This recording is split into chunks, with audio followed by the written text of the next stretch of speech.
Do you welcome this intervention from the South African president? I welcome the fact that South African and other African representatives, presidents came to Kiev, because in any way that's good. They saw everything by their own eyes. They visited Bucha. They realized what is Russia doing, and I hope that they felt a lot of in common, because this is a colonial war organized by Russian Federation against Ukraine. That is good. But do I believe that, and also, by the way, what is important, Putin again showed himself by attacking Kiev with missiles exactly at the moment when these African presidents were there. So I think they felt it very, very strongly who Putin is and what is he doing. But do I believe that this will have any result, at least in short term? Really not.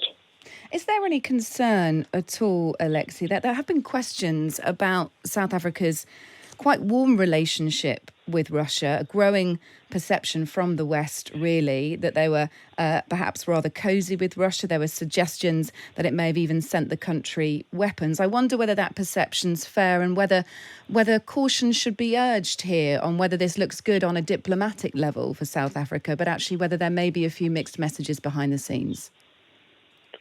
It's clear that South Africa, like many other African countries, they try to be kind of out of the battle, not supporting Ukraine and openly not supporting Russia, but by these more on Russian side.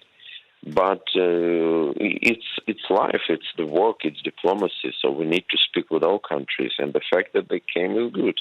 That gives us a possibility to speak, to address to them, to give our arguments. And again, I think that is important. So I welcome the fact that they tried to do something. Vladimir Putin confirmed for the first time yesterday, actually, we've been seeing reports all week, but it was confirmed by the Russian president that he's deployed his first tranche of tactical nuclear weapons to Belarus. He said that they'll only be used in the threat to the existence of the Russian state. How much of a threat are these to Ukraine? How seriously are you taking this information from Vladimir Putin? That's a threat not to Ukraine. We are not afraid of Russian nukes, because what is the difference for me to be killed by Russian paratrooper or by Russian drone, Iranian-Russian drone, or with Russian nukes, or being drawn because of Russian catastrophe organized in Kakhovka and something like this? So for me, there is no difference. For me, this war, and for all Ukrainians, is existential in any way. With nukes, without nukes, it doesn't matter. But this is a great threat to the world, because Putin showed that he is ready to, it's the end of nuclear non-proliferation. Lukashenko, Belarusian dictator, is Putin's puppet, and he gave him nuclear weaponry now. Who will be next? Bashar Assad? Ayatollah from Iran? Or maybe he will give even more nuclear weaponry to crazy North Korea family? So we don't know, and he can continue. So this is really a big danger, showing how dangerous Putin is for the whole planet. So it's the optics of it on a global level, really. The nuclear power plant affected by the breach in the Kakhovka Dam last week. I know that the head of the UN Atomic Agency visited yesterday, said the situation was serious there. It needs, of course, we need to ensure that the water for cooling is a priority for that visit, for his visit. And I just wondered, from your understanding, what is the latest to do with that nuclear plant? Of course, if there's any breach there, then that could cast huge implications for the area and for the war so far. I think that the situation with Kakhovka Dam showed that Russia doesn't care about environment at all. So at all, they're not just interested in it, and they are ready to do any catastrophe. So to destroy a nuclear power plant, the biggest in Europe, the third biggest in the world, yeah, they're ready for this.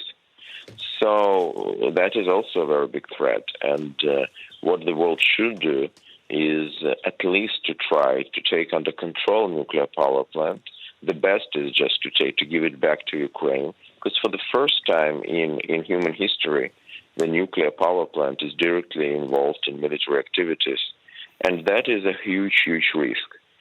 Maybe that will not happen tomorrow, but we don't know. So that is something I think the world is underestimating, and the world gives possibility to put into play the games with this nuclear power plant, which is very, very dangerous. And Oleksiy, finishing off, the latest on the counteroffensive that's underway. I know your Deputy Defence Minister said yesterday that, troops are engaged in active moves, that you're achieving tactical successes in the south. But the UK and some of the other Western countries are concerned that from their point of view, that is not wholeheartedly true, that there is a huge struggle in the south. Just tell us the situation from you as you understand it. The offensive is on the way. That's in early stages of the offensive. It's too early to give any sessions. Let us be frank. We can't say for the moment is it truly successful. We can't say that it is failure. We can't say anything. It just started. It will take weeks. And in weeks, maybe even in months, several months, we can assess and say, was it successful or not. Is there a concern there, Oleksiy, about the number of troops who are losing their lives? There are very, very heavy losses, aren't there, to Ukraine's forces? Well, definitely we're concerned, and that is very, very painful for us. And don't forget that we're losing our best people at the moment when Russia is sending to Ukraine convicted people, and we are losing our best people with the aim to liberate our land. That is very, very painful. The only thing is to save these lives is more weaponry, which we can, and I hope we will receive from our allies. Because now we are attacking without advantage in the skies. We are attacking with not enough air defense on the front line. We just really, the only thing which makes this offensive successful, and I hope it will be successful, is the courage of Ukrainian people. But we are paying a huge, huge price for this.